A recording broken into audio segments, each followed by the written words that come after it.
Assalamualaikum warahmatullahi wabarakatuh. Welcome to Hyuyin Channel. Seperti biasa, Mimin akan menceritakan kisah kepahlawanan Chu Xingyun dalam anime Spirit Sword Sofrek.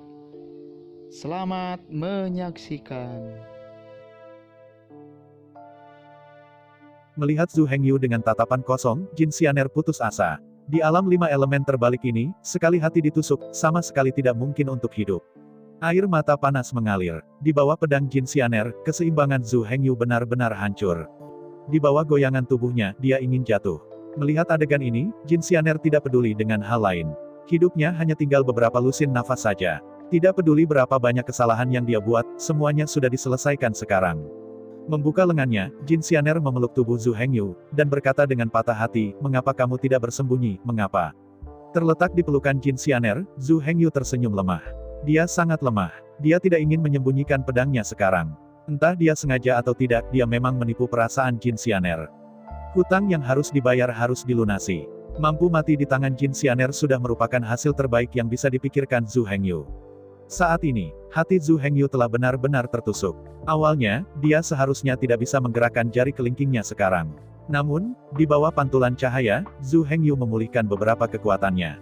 Sambil gemetar dan mengangkat tangannya, Zhu Hengyu dengan lembut membelai wajah Jin Xianer.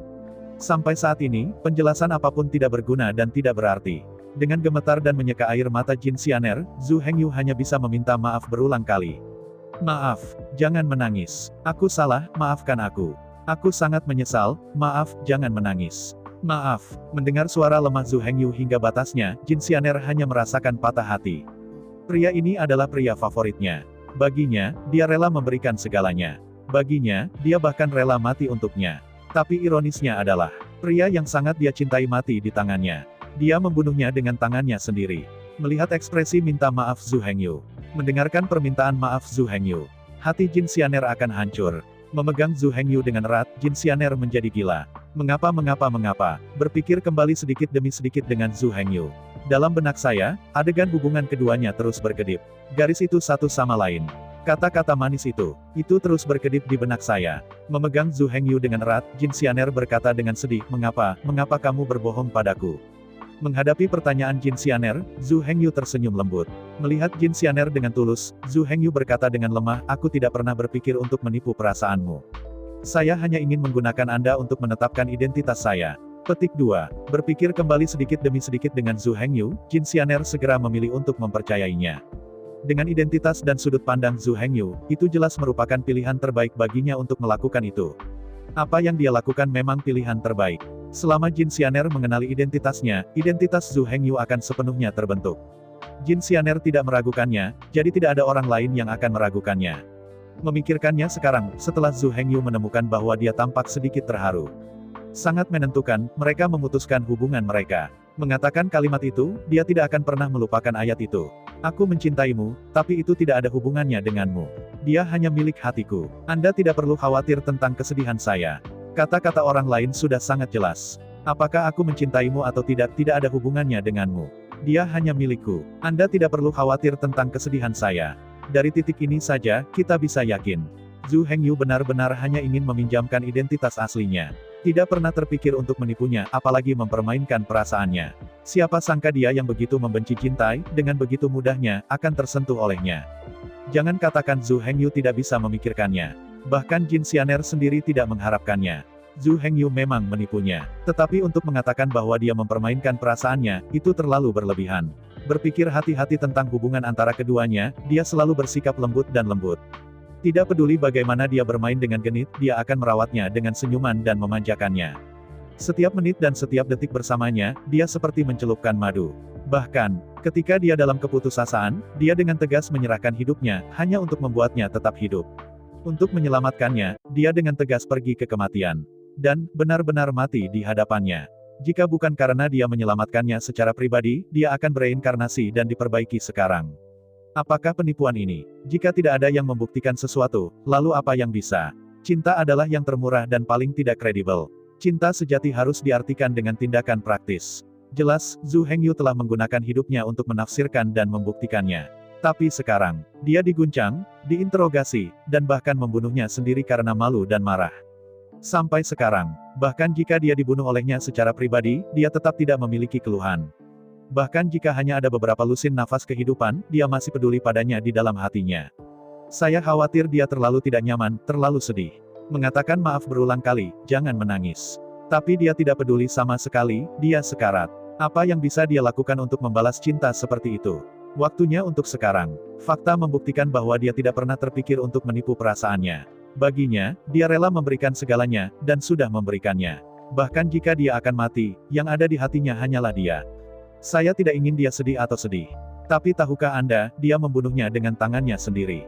Yang paling membuat Jin Xianer sedih dan sedih adalah menghadapi pedang di dadanya, dia tidak punya niat untuk menghindar sama sekali. Tidak hanya tubuh tanpa penghindaran apapun. Bahkan tatapannya sangat damai, sangat toleran, dan penuh memanjakan. Sayang, aku tahu aku salah. Aku tahu kamu marah. Jika Anda ingin membunuh saya, maka bunuhlah. Saya berdiri di sini untuk membunuh Anda, saya tidak berkedip, saya tidak bergerak. Jangan terlalu marah dan jangan menangis. Saya akan merasakan sakit hati. Membayangkan bahwa pada saat itu, monolog batin Zhu Hengyu, seluruh tubuh Jin Xianer runtuh. Jin Xianer menangis sedih. Zhu Hengyu hanya merasa hitam di depan matanya. Jiwa bergoyang, seperti rumput bebek tanpa akar. Akhirnya, Zhu Hengyu merasa bahwa jiwanya telah bebas dari belenggu tubuh fisik dan hendak pergi. Memanfaatkan saat-saat terakhir, Zhu Hengyu sangat lemah dan berkata dengan susah payah, "Aku pergi, jangan terlalu sedih, jaga dirimu." Setelah mengucapkan sepatah kata pun, jiwa Zhu Hengyu akhirnya lolos dari tubuh fisik mengembara, dan terbang menuju langit. Dalam pelukan Jin Xianer, Zhu Hengyu perlahan menutup matanya, dan lengan kirinya terkulai ke bawah. Menyadari kematian Zhu Hengyu, Jin Xian menangis terseduh-seduh. Dua garis darah dan air mata mengalir di sudut mata Jin Xianer dan di pipi putih jernih. Dalam tangisan berdarah burung kukuk, jutaan tentara iblis menundukkan kepala mereka. Dalam pertempuran ini, meskipun Raja Iblis Hengyu meninggal, reputasinya tidak terganggu. Termasuk Patriark Klan Emas, 81 jenderal dari klan iblis. Pada akhirnya, menghadapi wanita tercinta, tidak ada perlawanan sama sekali, biarkan pedangnya menembus hatinya. Tidak peduli dari aspek mana, Demon Hengyu sempurna. Bahkan jika mereka bermusuhan satu sama lain. Tetapi untuk Raja Iblis Hengyu, semua orang mengagumi dan dihormati dari hati. Pada waktu bersamaan, sebagai Jin Xianer yang membunuh Raja Iblis Hengyu, hati sejuta tentara iblis juga penuh dengan penghormatan. Jika bukan karena Jin Xianer yang membunuh Raja Iblis Hengyu, orang-orang Yaosu akan kalah kali ini. 1 juta tentara, 81 jenderal, termasuk kepala suku Lang Emas. Di bawah pertarungan roda, seseorang membunuh sepotong baju besi tanpa meninggalkannya. Sampai sekarang, kalimat sang Patriark Lang Emas tentang menggosok bulat dan datar telah menjadi pernyataan paling konyol dalam sejarah. Ini sangat keras. Apapun yang jatuh ke tangannya, dia tidak bisa membuatnya berputar jika dia ingin menggosoknya, tetapi dia tidak bisa membuatnya berputar jika dia ingin menggosoknya. Namun, dalam pertarungan sebenarnya, mereka dipotong menjadi 81 jenderal. Jutaan tentara iblis, semua jenderal, dibunuh olehnya sendiri. Seandainya bukan karena Jin Xianer berdiri pada saat kritis dan memenggal kepala Raja Iblis Hengyu, seluruh klan Elang Emas, dan bahkan seluruh klan monster, akan dipermalukan dan bau selama ribuan tahun. Terlepas dari apakah itu monster atau iblis, yang kuat dihormati. Jin Xianer telah menggunakan tindakan praktisnya untuk menjaga martabat klan Elang Emas. Karena itu, ketika Jin Xianer akhirnya berhenti menangis, dia mengambil tubuh Raja Iblis Hengyu dan berjalan keluar dari gedung Jintai Real Estate. Sejuta tentara iblis dan jenderal iblis secara otomatis memberi jalan ke sebuah lorong. Tidak ada yang berani berhenti di depan Jin Xianer. Berbicara secara logis, sejak Raja Iblis Hengyu telah dipenggal, kemudian, jenazahnya mau tidak mau akan diolah dan dijadikan mumi. Saat bertarung melawan iblis, selama dia menggantung mayatnya, itu bisa sangat merusak moral iblis. Tapi sekarang, di seluruh kota Yunding, tidak ada yang berani menghentikan Jin Xianer melakukan apapun. Di kota Yunding, semua orang suci iblis dasar telah dipenggal oleh Zhu Hengyu. Adapun para santo iblis tingkat menengah dan tingkat tinggi, mereka masih berada di medan perang keruntuhan tingkat 20, menjelajahi perburuan harta karun. Kekuatan menjijikan dari medan perang yang runtuh tingkat 20 tidak cukup untuk mengancam petapa tingkat menengah. Mereka masih bisa tinggal di sana dan terus mengeksplorasi perburuan harta karun. Sampai sekarang, di seluruh kota Yunding, satu-satunya yang mulia suci yang tersisa adalah Jin Xianer. Tidak ada yang berani menghentikan apa yang akan dia lakukan. Tepatnya, tidak ada hak untuk berhenti. Di bawah tatapan sejuta tentara iblis dan jenderal iblis, Jin Xianer memeluk Jintai dan berangsur-angsur pergi. Kemanapun dia pergi, semua tentara iblis dan jenderal iblis memberi hormat tertinggi kepada Jin Xianer dan Raja Iblis Heng Yu. Untuk segala sesuatu di sekitar, Jin Xianer menutup mata. Kekasihnya sudah mati. Dia dibunuh dengan tangannya sendiri. Dia meninggal, dan jantungnya mati. Seluruh dunia menjadi pucat. Memegang jintai dengan cara ini, Jin Xianer mencapai puncak tertinggi kota Yunding. Kota Yunding dibangun di pegunungan Yunding. Sampai ke kastil tua di bawah puncak awan. Jin Xianer memegang tubuh Raja Iblis Heng Yu dengan putus asa dan memasuki kastil. Dalam perjalanannya, bukannya tidak ada yang mencoba menghentikannya. Bagaimanapun, Jin Xianer adalah Tuhan. Bahkan Dewa Suci yang baru dipromosikan tetaplah Dewa Suci. Selain itu, Jin Xianer memiliki posisi transenden di kota Yundian. Apa yang benar-benar ingin dia lakukan, tidak ada yang bisa menghentikannya. Tepatnya, tidak ada yang bisa menghentikannya di kota sekarang. Sepanjang jalan ke ruang bawah tanah kastil tua, Jin Xianer muncul di depan gerbang batu kuno. Melihat gerbang batu besar, Jin Xianer dengan lembut menempatkan tubuh Raja Iblis Heng Yu di platform batu di dekatnya. Kemudian, Jin Xianer mengambil tombak hitam yang masih dipegang erat di tangan kanan oleh Raja Iblis Heng Yu, dan berjalan menuju gerbang batu biru abu-abu. Dengan suara yang tumpul, gerbang batu besar itu retak di dekat pistol. Segera, seluruh gerbang batu, yang berpusat pada titik di mana ujung senjata jatuh, pecah berkeping-keping. Dengan satu pukulan, seluruh gerbang batu hancur menjadi puluhan ribu keping dalam sekejap. Potongan terbesar tidak lebih dari kepalan tangan orang dewasa. Menghadapi pemandangan ini, Jin Xianer sama sekali tidak terkejut. Iblis Heng Yu mungkin tidak tahu kengerian tombak ini. Tetapi sebagai orang suci yang baru dipromosikan dari klan Elang Emas, bagaimana mungkin Jin Xianer tidak tahu?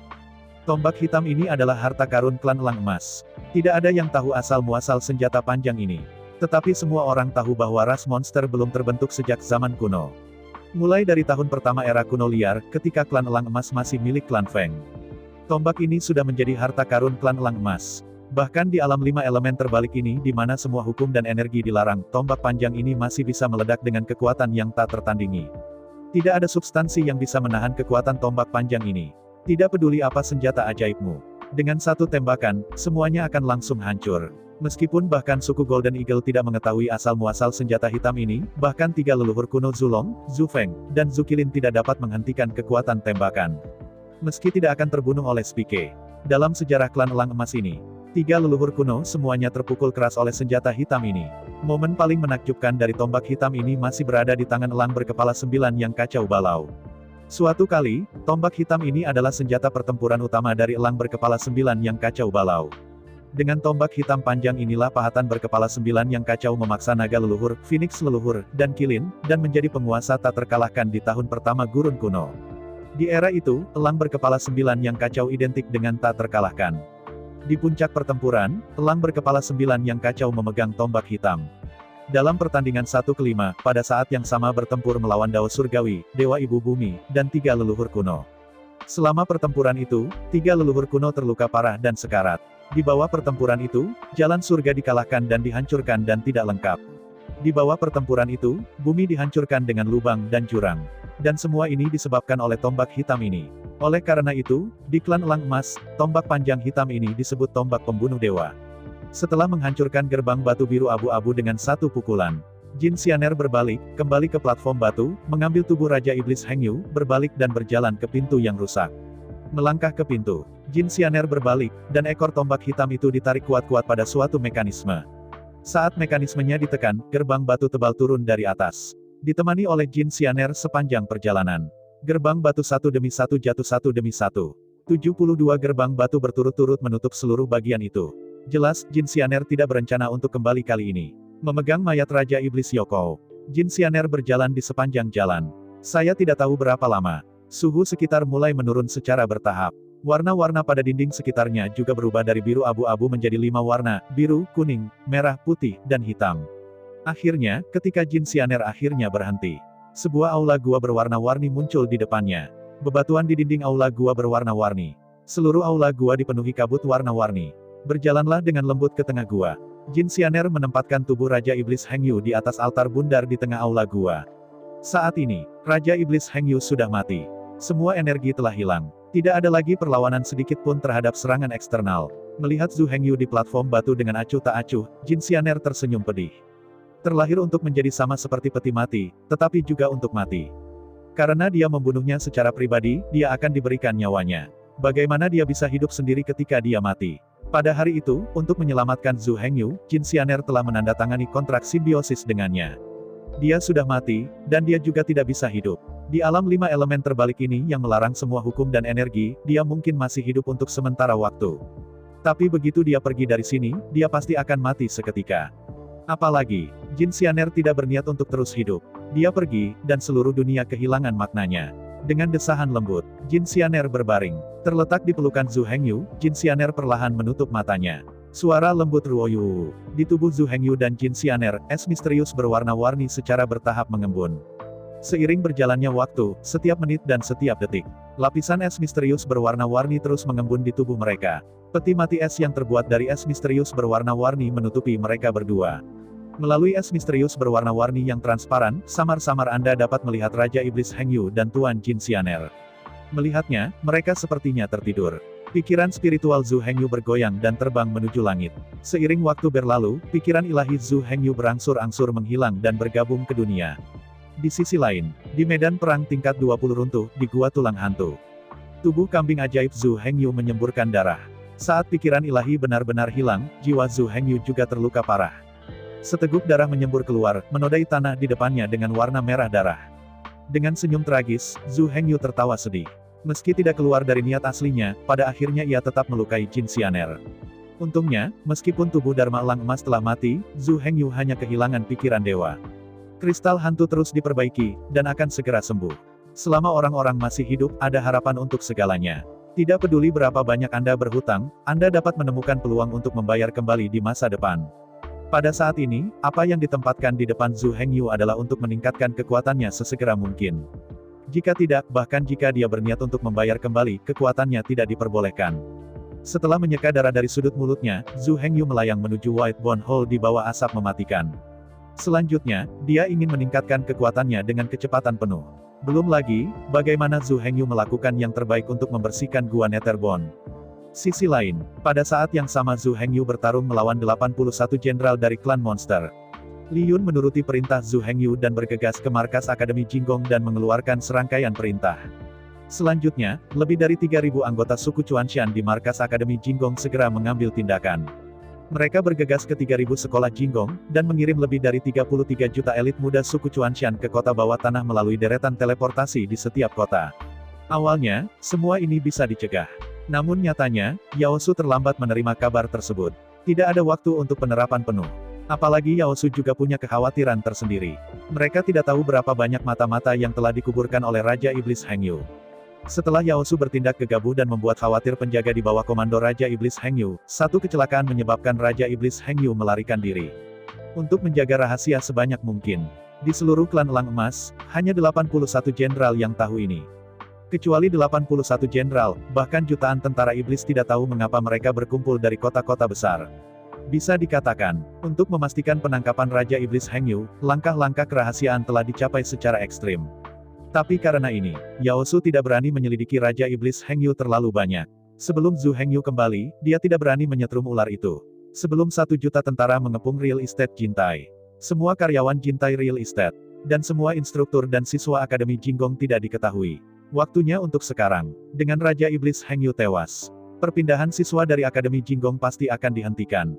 Tapi masalahnya sekarang adalah, semua 81 jenderal yang mengetahui cerita di dalam dipenggal oleh Zhu Hengyu. Orang-orang lainnya bahkan tidak tahu apa yang terjadi. Bahkan jika dia mengetahuinya, dia tidak berhak memberi perintah untuk melakukan hal sebesar itu. Faktanya, mereka bahkan tidak tahu apa yang dilakukan Raja Iblis Hengyu. Saya tidak tahu, di balik layar Akademi Seiko, itu adalah Raja Iblis Hengyu. Dengan cara ini, diperoleh waktu transfer 33 juta siswa dari Akademi Jinggong. Sebagai kepala Golden Eagle, dia membawa tubuh Dharma cadangannya kembali ke kota Yunding sepanjang jalan. Dan untuk pertama kalinya, saya mengerti apa yang terjadi dan mengeluarkan serangkaian perintah.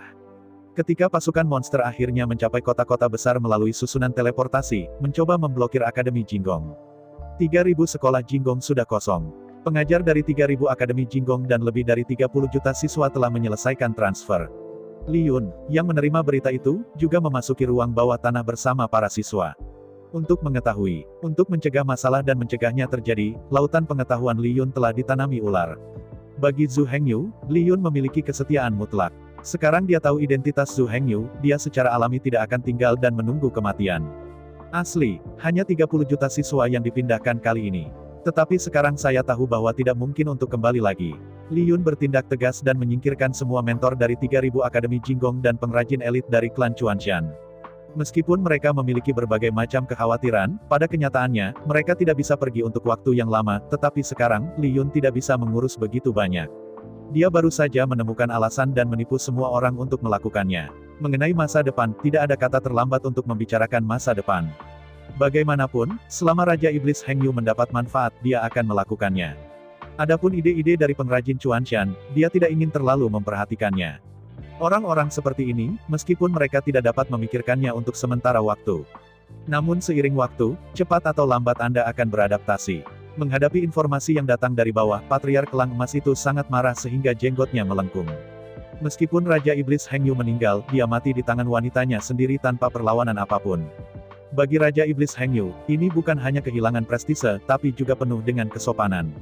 Di hadapan 1 juta tentara iblis dan jenderal iblis, dia menggunakan satu orang untuk menumbangkan 81 jenderal. Setelah itu, tidak ada yang berani maju untuk melawannya. Namun, seorang jenderal yang heroik dan tak tertandingi, saat menghadapi wanita tercinta. Karena rasa bersalah di hatiku, aku membunuh leherku. Dengan hidupnya, dia membuktikan cintanya pada Jin Xianer. Meski bermusuhan, tidak ada yang bisa mempertanyakan cintanya pada Jin Xianer. Meskipun akhirnya dia meninggal dalam pelukan Jin Xianer, dia pergi dengan senyuman. Semua orang tahu bahwa Devil Hengyu pasti akan mati. Bahkan jika dia bahkan memenggal 81 jenderal, dia tidak bisa mengubah fakta ini. Pasukan jutaan, bahkan jika dia ditebas dan dibunuh dalam satu barisan, dia akan kelelahan hidup-hidup. Untuk bisa mati di pelukan wanita kesayangannya, dia cukup tersenyum pada Jiu Quan. Selain itu, mati untuk cinta tidak malu. Bukan hanya tidak memalukan, tapi akan menjadi epik yang akan dinyanyikan dari generasi ke generasi. Seluruh tubuh gemetar, Patriark Kelang Emas ingin menamparkan dirinya sendiri beberapa kali. Jika dia tahu, mengapa dia harus berbicara dengan liar? Jika bukan karena dia berbicara omong kosong, lalu mengapa ini? Jika waktu bisa kembali, jika semuanya bisa dilakukan lagi, dia pasti akan melambaikan tangannya, dan 1 juta tentara akan berkumpul. Atau tembak saja dia sampai mati dengan panah acak, bukankah itu 100? Pada waktu itu, dia bisa memperbaiki jenazah Raja Iblis Hengyu menjadi mumi. Saat bertarung melawan iblis, selama pengorbanannya keluar, Anda bisa sangat merusak moral iblis. Bodoh, dia sangat bodoh. Hal yang paling menyakitkan bagi Patriark Golden Eagle adalah, meskipun Raja Iblis Yoko sudah mati, tapi Jin Xianer mengambil tubuhnya. Dan ngomong-ngomong, dia bahkan mengambil Gunslinger. Sekarang, Jin Xianer sudah memasuki alam rahasia berwarna-warni di bawah Gunung Yunding, memegang mayat Raja Iblis Hengyu. 72 gerbang batu berturut-turut semuanya ditutup. Sampai sekarang, jika Anda ingin mengambil Killing Spear, Anda harus membuka kembali saluran tersebut. Dalam alam 5 elemen yang terbalik ini, terlalu sulit untuk menggunakan kekuatan kasar untuk menembus 72 gerbang batu yang dimurnikan secara khusus. 72 gerbang batu ini dibuat secara khusus di medan perang keruntuhan dengan bantuan api penyucian yang sebenarnya. Kekokohannya sungguh keterlaluan. Bukan tidak mungkin memaksanya untuk membuka, tapi itu memakan waktu terlalu lama. Bahkan tidak sampai ratusan tahun, tidak mungkin untuk memotong. Adapun, dari sudut lain, menggali dari sisi dinding gunung, dia bahkan tidak memikirkannya. Gua ini awalnya ada, yang mereka lakukan hanyalah dekorasi sederhana. Jika Anda ingin memulai dari nol, buka lorong di pegunungan Yunding, itu tidak mungkin. Bukan hanya karena batunya terlalu keras dan terlalu sulit untuk digali. Hal yang paling membuat frustasi adalah, pembalikan pegunungan dalam alam 5 elemen ini tidak dapat dihancurkan. Bahkan jika sebuah gua digali secara paksa, itu tidak berguna. Semua kerusakan akan pulih secara otomatis dalam 9 napas. Apalagi semua orang, ulama, dan benda yang berusaha menghancurkan gunung akan menderita kesialan dan mati. Untuk saat ini, ingin masuk ke dalam gua, dapatkan kembali Gunslinger. Satu-satunya cara adalah dengan menerobos 72 gerbang batu. Kalau tidak, tidak ada cara lain. Tapi, bahkan jika saya menggalinya sekarang, saya tidak ingin melakukannya dalam beberapa ratus tahun. Yang paling sakit kepala adalah, jika Anda ingin membuka 72 gerbang batu ini, Anda harus menjadi senjata ajaib. Apalagi yang bertanggung jawab untuk menggali gerbang batu itu bukanlah orang suci. Dalam beberapa ratus tahun ke depan, setidaknya 7 dewa dan 72 artefak akan dikirim. Alhasil, butuh 720 tahun untuk membukanya. Apalagi, setiap gerbang batu dihancurkan, sebuah artefak dikonsumsi. Menghadapi fakta ini, Patriark Kelang Emas akan muntah darah. Namun, Killing Gun sangat penting dan harus diambil kembali. Jika tidak, Patriark Elang Emas akan mati sepanjang waktu. Ini belum berakhir. Yang paling membuat tertekan Patriark Elang Emas itu. Dalam pertempuran ini, Zhu Hengyu berturut-turut membunuh 81 jenderal klan Elang Emas, yang merupakan pukulan telak bagi gengsi klan Elang Emas. Meskipun Raja Iblis Yoko mati pada akhirnya, dan mati di tangan klan Elang Emas. Namun, itu karena rasa bersalah, mereka membunuh leher mereka tanpa mengelak. Bukan karena suku Elang Emas mengalahkan Raja Iblis Hengyu secara langsung dengan paksa. Dalam ratusan juta tahun terakhir, status dan reputasi klan Elang Emas di klan Yao sedang goyah. Sekarang, setelah kejadian ini, lebih buruk lagi. Apalagi sekarang, menghancurkan area terluar medan perang, Yaosu hampir tumbang. Ini juga merupakan pukulan fatal bagi ras penguasa Yaosu yang sebenarnya. Terakhir, jerami terakhir yang meremukkan unta itu. Dengan kematian 81 jenderal dari klan Elang Emas, kekuatan kelas atas klan Elang Emas langsung berkurang dalam jumlah besar. Meskipun Patriark Golden Eagle tidak benar-benar mati, dia masih bisa hidup sangat sehat jika dia memindahkan jiwa ke badan hukum cadangan. Tetapi bagaimana Dharmakaya dibandingkan dengan dewa? Dewa dari Patriark Elang Emas memiliki alam dan kekuatan seorang bijak yang agung. Hanya satu langkah lagi dari yang suci. Tapi sekarang, badan hukum cadangan yang dia kendalikan tidak lebih dari tubuh suci tingkat tinggi. Meskipun di permukaan, wilayahnya hanya diturunkan satu tingkat. Namun nyatanya, tenaganya sudah berkurang puluhan kali lipat bahkan ratusan kali lipat. Terlebih lagi, inilah yang membuat hati Patriark Golden Eagle paling berdarah. Bagaimana bakat-bakat dan potensi Dharmakaya alternatif bisa dibandingkan dengan dewa? Cadangan selalu menjadi cadangan. Hanya dewa yang paling kuat. Bukan hanya Patriark dari Golden Eagle. 81 jenderal dari klan Elang Emas juga berada dalam situasi ini. Ngomong-ngomong, banyak orang pasti akan bingung. Bukankah itu berarti klan Elang Emas sekarang hanya memiliki 36 dewa suci? Dari mana 81 jenderal ini berasal? Faktanya, klan Elang Emas benar-benar hanya memiliki 36 dewa suci. Selain itu, ada 36 tentara yang telah dibangun kembali, yang belum memulihkan wilayah veteran. Tapi jangan lupa, setiap dewa memiliki Dharmakaya, inkarnasi, dan klon. Zhu Hengyu sendiri memiliki 3 Dharmakaya di alam para orang suci dasar. Mereka adalah tubuh Dharma Emas, tubuh Dharma Domba Iblis, dan tubuh pertempuran jiwa giok. Tubuh Dharma, tubuh klon, dan tubuh pertempuran adalah komponen terpenting dari klan Elang Emas. Itu adalah dasar dari dewa-dewa besar. 81 tubuh Dharma rusak, dan kebanyakan masih dewa. Untuk seluruh klan Elang Emas, kerugiannya terlalu besar. Sudah rusak. Tepatnya, aturan klan Elang Emas atas klan monster sudah goyah, dan waktu hampir habis.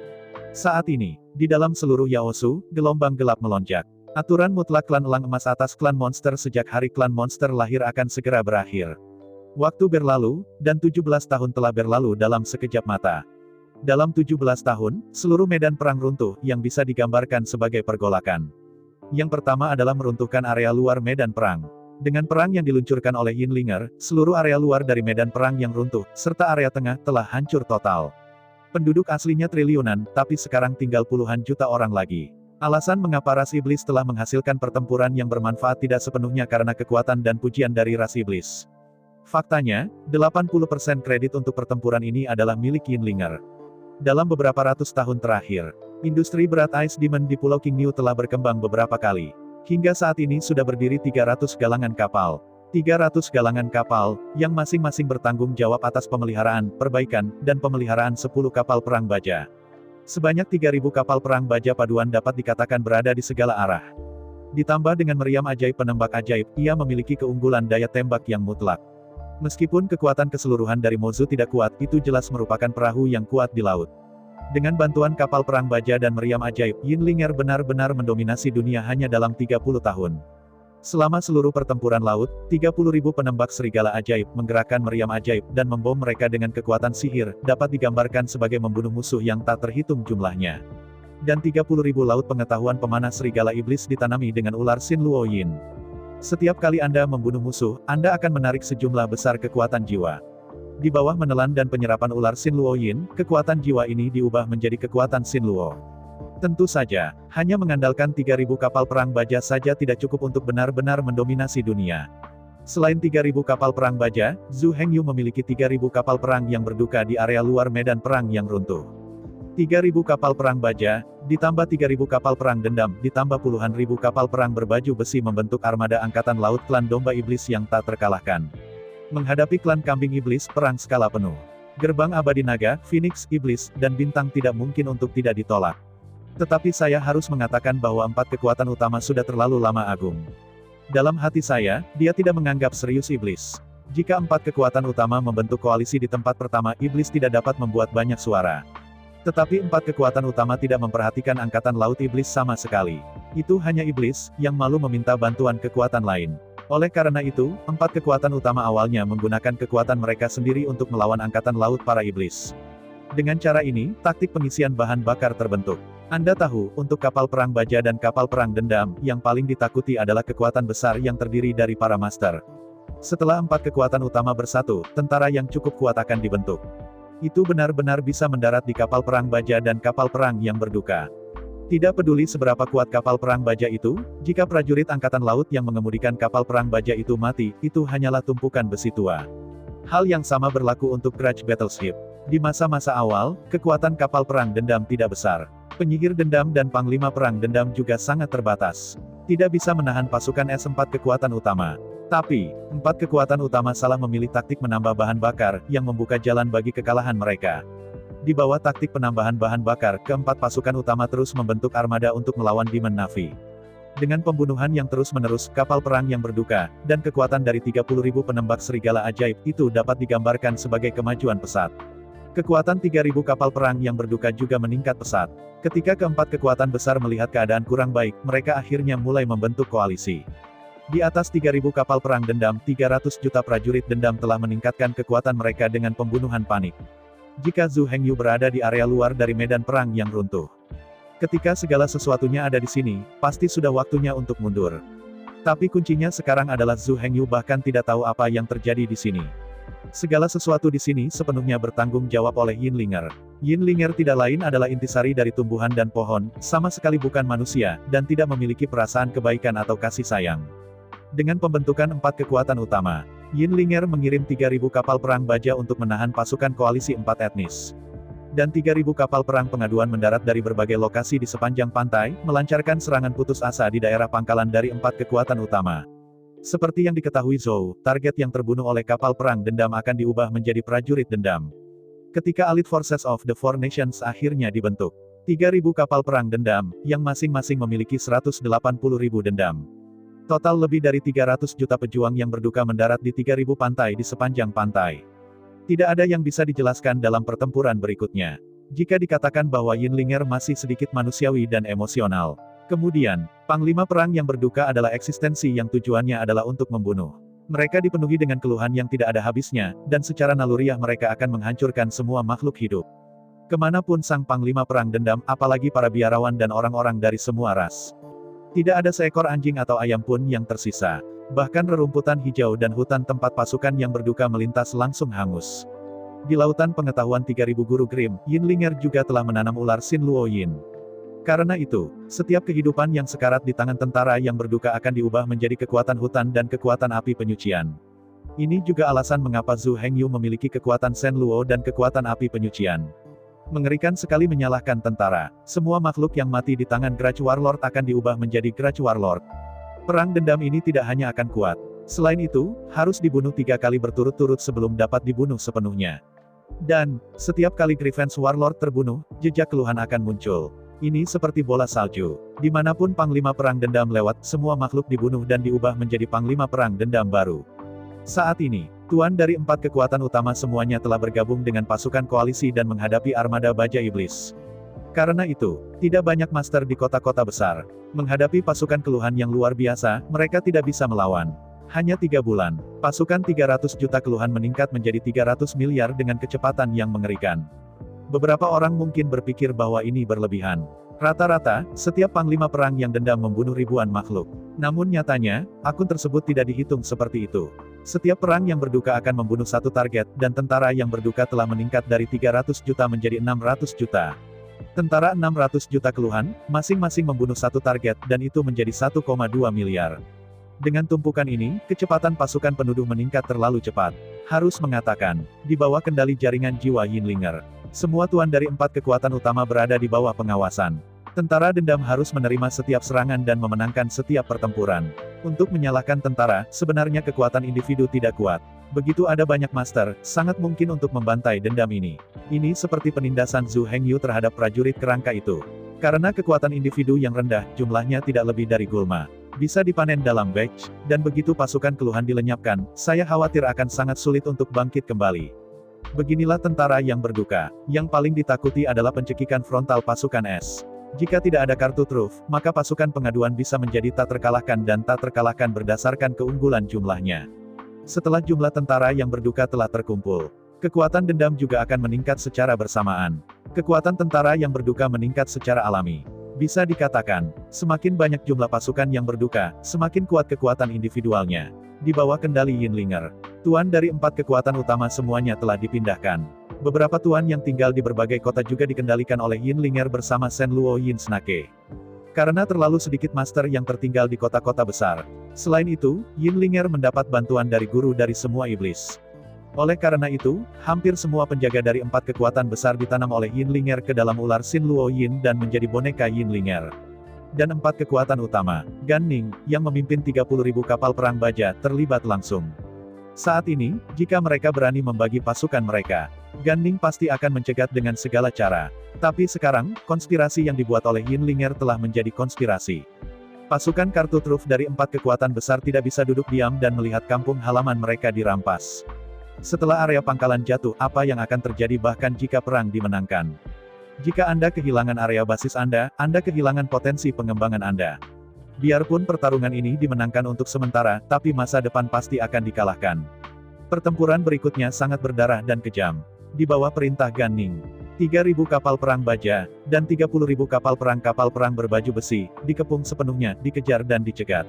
Untuk menyatukan semuanya, kita juga harus mengulur waktu untuk tentara keluhan yang telah membengkak menjadi puluhan miliar. Pertempuran ini berlangsung sangat redup, matahari dan bulan terlihat membosankan. Untuk mencegat kekuatan utama dari 4 kekuatan utama, ras iblis melakukan segalanya. Ketika perang akhirnya harus berhenti, iblis hanya memiliki lebih dari 300.000 orang yang tersisa. Namun, 4 kekuatan lainnya, puluhan ribu balapan, juga telah menurun.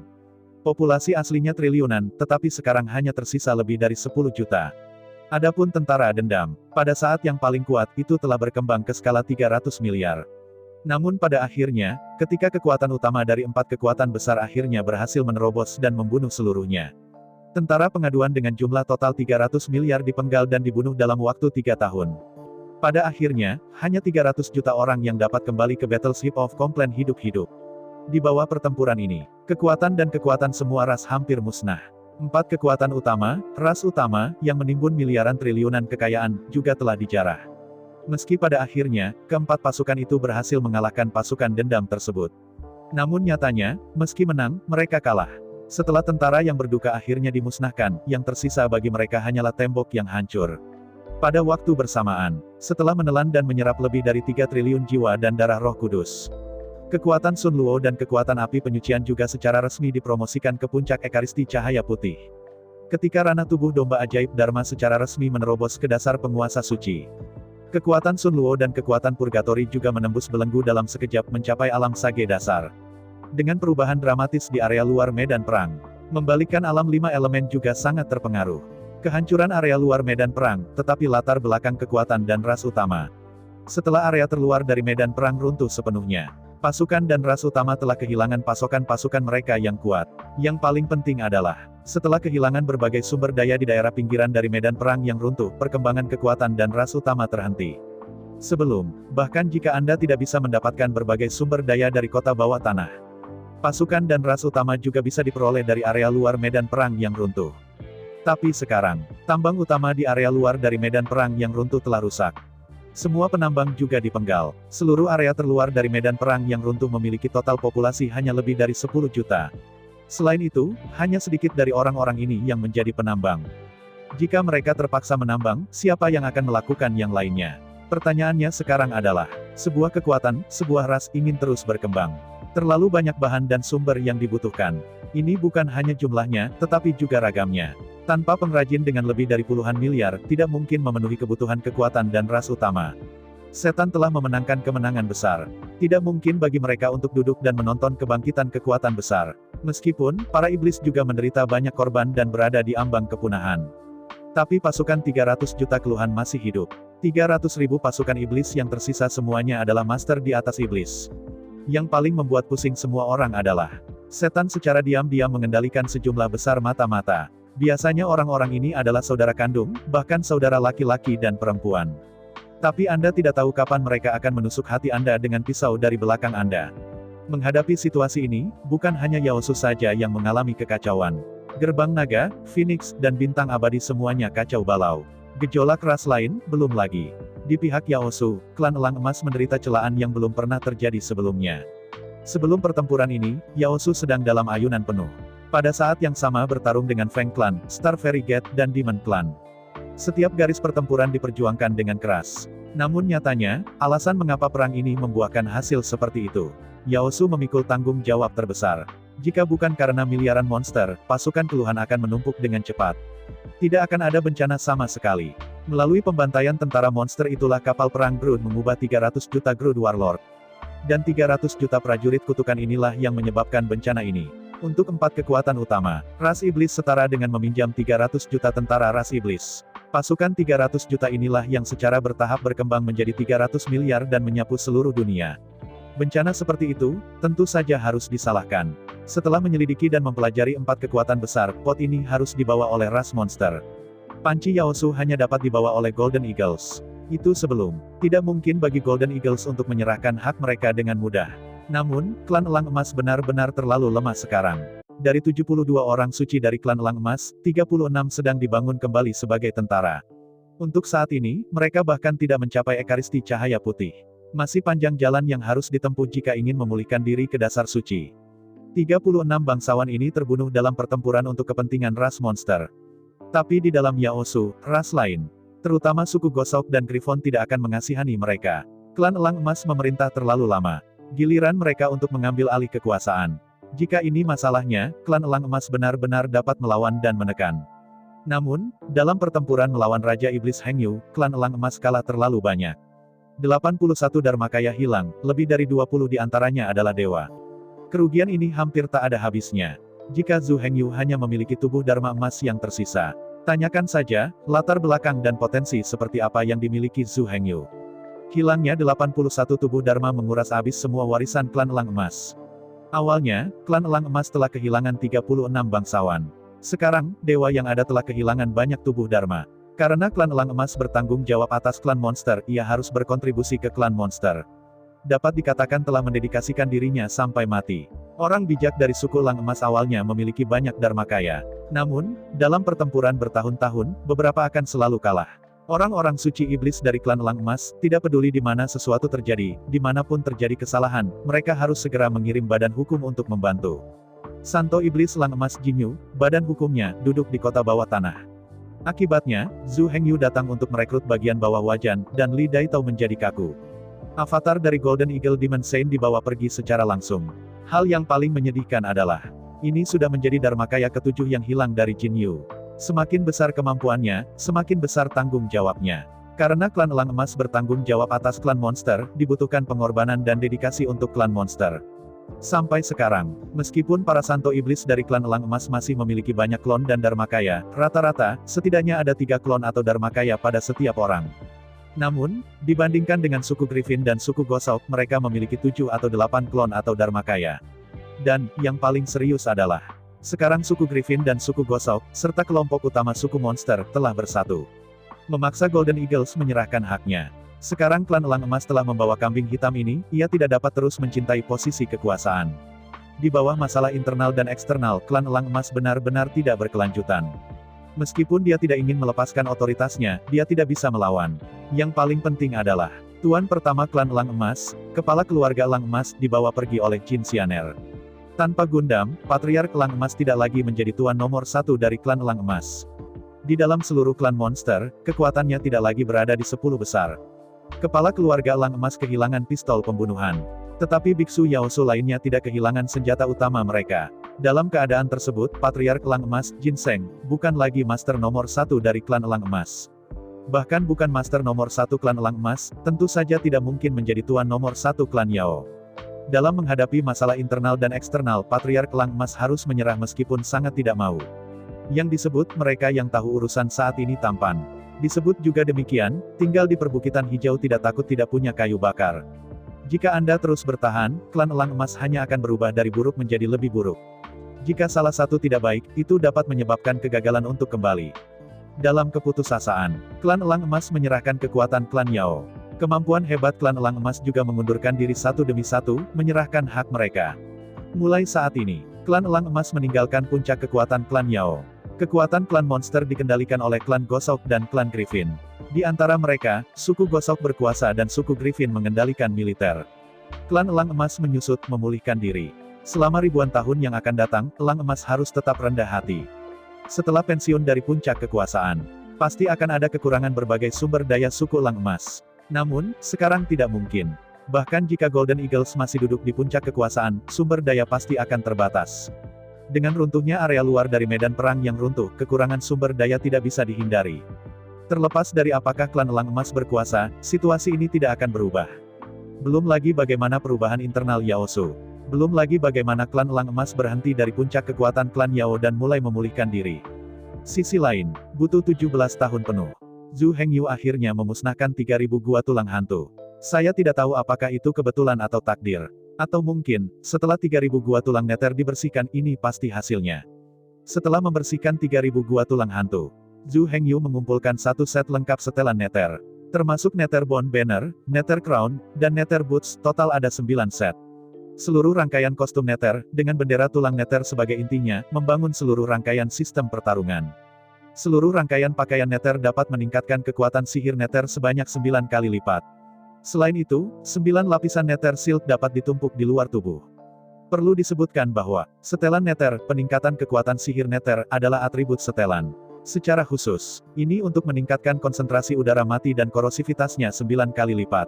Peningkatan ini merupakan peningkatan dasar dan dapat dipengaruhi oleh peningkatan neter bone flake. Setelah mengumpulkan satu set lengkap kostum neter, kemampuan keluaran Zhu Hengyu meningkat 99,81 kali. Ini hanyalah perhitungan kenaikan kostum neter, bukan aspek lainnya.